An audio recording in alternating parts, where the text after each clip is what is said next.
Hey guys, how's it going? That Oppressed Black Chick here with her first video. And today we will be talking about this lovely woman named Ericka Hart. Enjoy. The term intersectionality was coined by Kimberly Crenshaw, addressing the fact that Black women are met with a lot of systems of oppression all at once.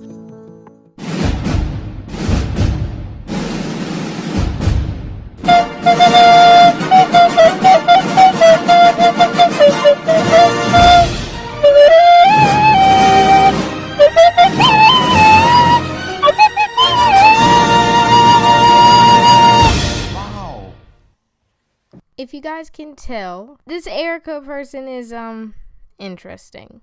The first thing I want to talk to you guys about is the title. Now, this is a YouTube video by Cosmopolitan, but I first saw this article and video on Snapchat, and the titles were quite differing. On the Snapchat story, it was titled Ericka Hart opens up about surviving breast cancer as a queer Black woman. And then in the YouTube video, it's called I Am Beautiful.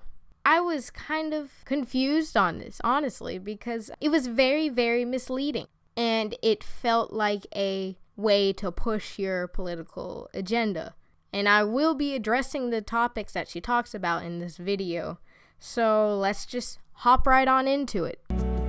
I was diagnosed May 2014 with bilateral breast cancer. That means 2 different types of breast cancer. The next question that I asked is, am I gonna die? So this is how the video starts out, and this is the one that I'm using from YouTube because I was unable to get the video from Snapchat. But watching both of those, they were essentially the same thing. They didn't even leave out any particular parts, actually.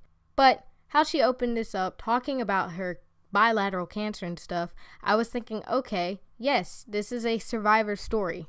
Though the title, I Am Beautiful, was a questioning, but you know, yeah, self-confidence. As a Black person, I have fears around the medical industry, just with the history that's happened to our bodies in this country, and just distrust of doctors in general. Okay, so to address her fear of the medical field and everything like that, what she was referring to happened really, really long time ago. Like, it was the Tuskegee incident where doctors were trying to find a cure by testing, I think it was syphilis, on Black men. Basically, they were trying to find STD.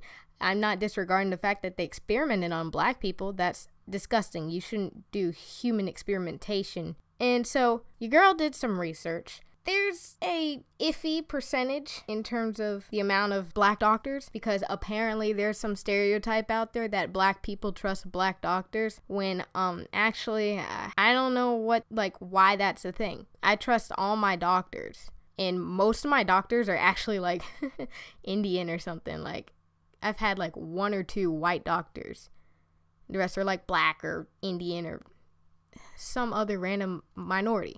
The New York Times did an opinionated article, but it was talking about the case of Black doctors, and this was actually kind of like a summary of a book that a Black doctor had written, and was talking about all these statistics that Black men are 7 times more likely to receive a diagnosis for her HIV and twice likely for prostate cancer. Black women have nearly double the obesity rate than white women. Honestly, like, diseases and stuff don't necessarily see race.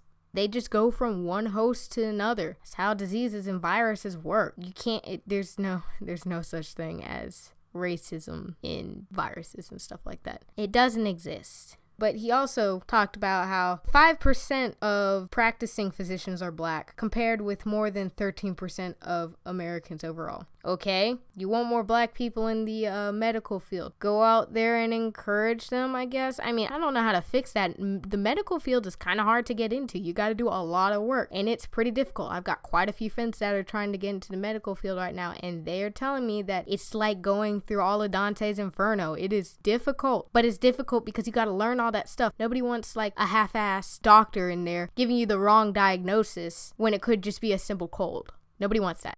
You know, even after doing some more research, it was kind of hard to find articles that were necessarily agreeing with her, that weren't like trusting news sources. Like Huffington Post, which is honestly, let's be honest, it's basically a blog run by people that are just angry with the world and will nitpick at anything and everything. They said that they did a study showing that doctors are hostile to black people. They said it was acting and all this stuff. And honestly, I want to do a video for each of these articles, but for the sake of my life, I will move on. The next article that I found to try and back all this stuff was by this place called the Atlanta Black Star. I've never heard of them before. They definitely had some things to say in terms of hospitals. It had a whole bunch of little things that they were saying, like, oh, black women get treated like this, disrespect towards black patients. The self-discharge from the hospital one, actually, I find really dumb. I've never heard of something like that. But you know, if they self-discharge, it could be lack of money or something like that. Like, I'm sure it's not because, oh, the doctor's neglecting me because I'm black. No. And this last one that they pointed out, predominantly black healthcare issues ignored. I don't necessarily agree with that, because the doctor's job is to take care of you no matter what race you are. I have a chronic illness and I have to go to the hospital if I run a fever. And yeah, I get weird looks if I go in there and they ask me what my symptoms are and I say I'm running a fever. But that's because they're trainee nurses and I'm at a trainee hospital, and they probably bailed that part of their exam that talked about sickle cell. Which sickle cell is a predominantly black disease, but there are white people and other people out there that have it because race mixing. Yay! But like I was saying before I go off on a tangent, a lot of these things were really open-ended, bottomless statements. And I have yet to see any actual legitimate statistics on these kinds of things, but I will continue to do research. So navigating the medical system and people saying things like, oh, we're gonna have to tell like your boyfriend or your husband, like that immediate assumption that I was straight was always startling for me. How dare you assume I'm straight, you cis white male? Oh my gosh, like that's so infuriating to me. Nobody cares. So what if they thought you were straight? Much of the population is straight. Sorry, LGBTQRS alphabet soup. Not everybody's like, I'm bi, you're bi, are we all a little bi? I asked, what are the scars going to look like? Because most of the pictures that I see when I Google are white women. And then when I came back, they were like, oh, we found this one image of a patient we had several years ago. So it's like, one image in 2 years. I want y'all to remember what she said there, because there'll be another interview video that I have in here where she kind of contradicts herself. But aside from that, you went to what? Random plastic surgeon in your city? Like, I'm sorry, not everybody goes and gets plastic surgery on their boobs and stuff. I know you had scars because you got your bilateral cancer and you don't have your nipples anymore. That's sad. That sucks. I'm sorry. But have you never accidentally hurt yourself or cut yourself before and you scarred from that? Like, dude, come on. Look at your knee from the scar that you got when you were rolling down the hill in your Heelys and you hurt yourself. That was not anecdotal. Don't ask. As a black queer girl, I figured out a long time ago that falling apart is a privilege. And if I fall apart, then I won't be able to manage. So who's going to tell her nobody has the privilege of falling apart? Who's going to do it? Because if I do, I'm going to have to sit down and give her an hour-long lecture. This is bad, man. God. I won't be able to survive. So if I keep it all together, if I just keep going, and I mean, come on. Who sits there and wakes up and is like, oh man, I could fall apart at any moment because of my privilege? Nobody wishes for that, you idiot. Oh my God, I have never seen somebody so insensitive to something like that. Call it what you want. What's the word that SJWs use? Ableism? Whatever that is. Yeah. Call it ableist. Why would you say that? Nobody is born with that privilege. I've been going to Afropunk for as long as I've lived in New York City, so that's about 6 years. I was thinking, I want to go topless at Afropunk. And I want to go topless because I want to raise awareness about breast cancer. There's not an image of a Black breast cancer patient. Liar. People came up to me and asked me, like, what happened to you? And that was super alarming to me. Like, how come you don't know what this looks like? And then I remembered, like, we don't talk about it. There's no images of it. Do you not realize that everybody's scars are different? You could have breast cancer. Your sister could have breast cancer. Your mom could have breast cancer. Y'all go get the vasectomy things and come out, and her scars may look different from yours. Not everybody has the same scars as you, so not everybody's gonna know what happened to your boobs. Oh my gosh, like, I'm all for you being you and everything like that. Afropunk is cool. I've wanted to go quite a few times. Looks fun. But, like, this is so stupid. Like, why are you shocked that people ask, what happened to you? I'm sorry, but breast cancer doesn't happen to everybody, and not everybody is willing to necessarily show off their scars that they got from breast cancer. Some people even end up losing their boobs entirely. It's a little insensitive of you. I know I sound triggered, but come on. There are ignorant people in the world because people don't learn everything. If they did, it'd be so much easier to get degrees, trust me. Black girls are not told to be anything other than, like, present. So once you start speaking, and then I'm speaking and I'm taking my shirt off and I'm saying I'm not here for you. It's like, what?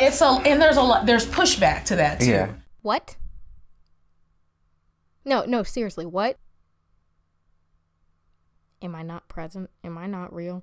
Guys, am I a hologram? Am I just somebody's 2D waifu or something? But sometimes they do, and that hits hard. It's more than criticism. I think criticism, it's anti-Blackness. Like, it's not criticism. It's a resistance to see someone standing in their truth and resisting systems of oppression. Anti-Blackness. It's criticism now. Dude, just because somebody's saying, like, I don't like the fact that you're taking off your shirt and letting your tits hang out in public does not equate to anti-Black. It's just their opinion / criticism. You know what? Sometimes it may be constructive, too. You never know. Right now, I consider this constructive criticism. Really, really constructive criticism. There was one moment I said, I want to go to Cleveland and protest Tamir Rice. Tamir Rice had just been killed. Yeah. And she said, why are you so angry about this? Did I just hear someone use a microaggression? And that was alarming to me. Okay. Where I'm like, wow. And then it was almost like I woke up from a coma and I realized all of the little, like, microaggressions that she had said. And almost like I had married whiteness.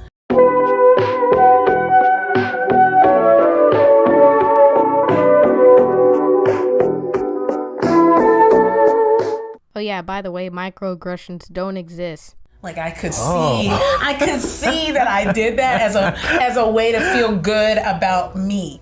I'm absolutely speechless. This is one of the things that really enraged me because her wife is actually really cute. Aside from that, you married whiteness? Dude, all she was asking is why you were angry at this.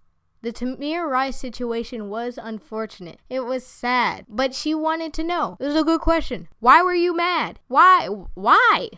She just wanted to know. You know, part of being in a relationship is checking on your spouse, you know? Asking questions like, hey, are you okay? Why are you upset? You know, she's just being a good wife. And you're over here bashing her in an interview that is actually on public display in front of other people. Like, this is absolutely disgusting that you would drag your wife through the mud like that and say, I married whiteness. Are you serious? When you marry someone, you don't care what skin tone they are. You love them because they are them. If we went by, skin tone.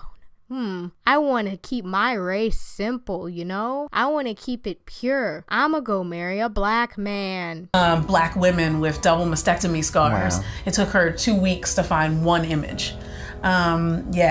So and she only had one after 2 weeks. Just 2 weeks. Okay, that's horrifying. Right. Yeah. Just a basic Google search of double mastectomy, and it was all white people.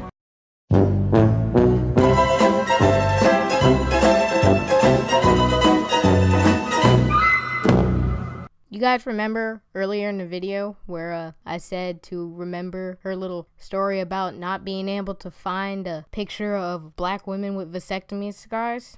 And how she said it took 2 years? Yeah, I do too. I don't understand how you are offended by the fact that your specific plastic surgeon can't find a picture of a woman that got double vasectomy scars that so happens to be black. That's like, I mean, I'm not saying that's like looking for a needle in a haystack, but like, God, the levels of stupidity in this video are just making me stall. Just sit there and just stare. I'm feeling like the world wasn't created for me. Okay. Like it's not interested in my survival. No, it's not. I agree with you. The world is not made for you. And reclaiming my blackness and my blackness being connected to my queerness. Okay. And then also my chronic illness, not as it was separate from me, but as it was a part of me. Congratulations on being black, queer, and having a chronic illness. You know who else has a chronic illness and is black and is a queer? Me and like a good percentage of other black people. You ain't special. All of these factors play into how a doctor, somebody who we are supposed to trust, somebody who has essentially been ordained, like for lack of a better word, to like take care of folks. Like these things play into why a doctor can have a whole job where you have to see a multitude of people and you don't know how to treat all of them. Comfortably, like navigating that space comfortably. It's a system, like any other system. And it's a harsh reality to learn that as a patient. Yeah.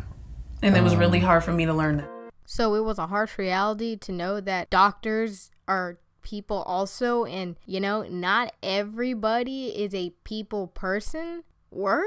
Doctors have bad days too, but they have to be on their best behavior. I know there's racist people out there. I'm not going to deny that there is racism out there. I'd be an idiot if I did. But not every single person you walk up to is racist, let alone a doctor, like especially in the healthcare stuff. Come on, like there's quite a minority rate in there, and a lot of doctors deal with minorities and stuff. Like, come on. I know these may sound like bottomless facts, but if she can make bottomless facts, I can make bottomless facts. Something that I think about in terms of black people all the time is that ain't nobody gonna save us. Even within the black community, there's still these great separations. Like, what do you feel like black people, specifically black femmes, queer folk, women, like need to do to have our backs? Because we know that we're the only ones that do. Very little other than read. Really? Read what? Like, I think we need to read more about the history of this country. Yeah. Read more about imperialism and colonization and how and how that has pulled us apart, and even in that like small like dichotomy of gender, like how that has pulled us apart, especially there. You know, people do read about imperialism and all these things that you listed in their history classes, except for the gender stuff. If you want to talk about your 72 billion genders, then go to a gender studies class, the most pointless class on the face of the earth. What do you say to the young, isolated, queer black girl that just there's no space for her anywhere? As specific as that sounds, there are plenty of spaces for a young, queer black girl that's isolated, because safe spaces can't discriminate against a black woman of color. But whatever you're believing to be true in the spaces where you are, I affirm it. Like, even when you're like, did that happen? Yes, it happened. Was it anti-black? Yes. It's people like her that make people more ignorant in this world. Like, if you sit there and believe yourself what you think when it's something like, was it anti-black or whatever, like that's how people end up like people do today, you know, calling everybody as Nazis and racists and insert every single other buzzword here. You're encouraging ignorance. Yes, it is good to stand by what you believe in and what you learned through your experiences in the world.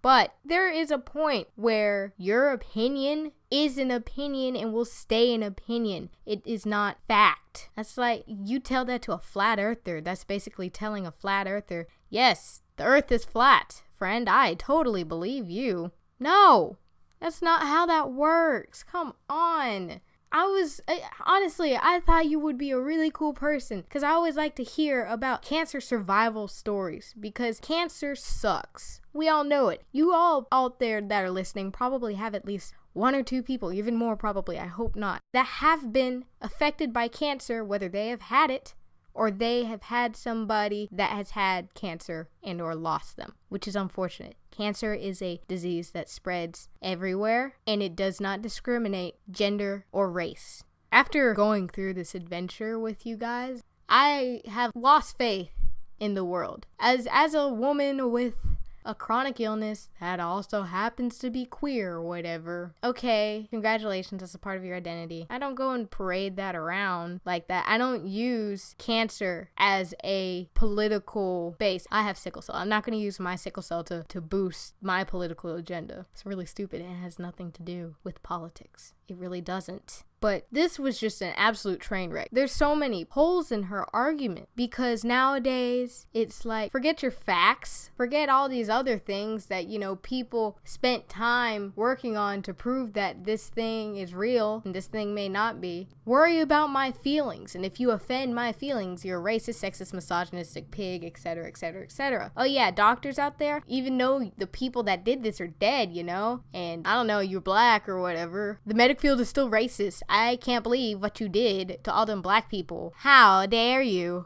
That just makes no fucking sense. I mean, it's just bullshit. Fuck. Oh my.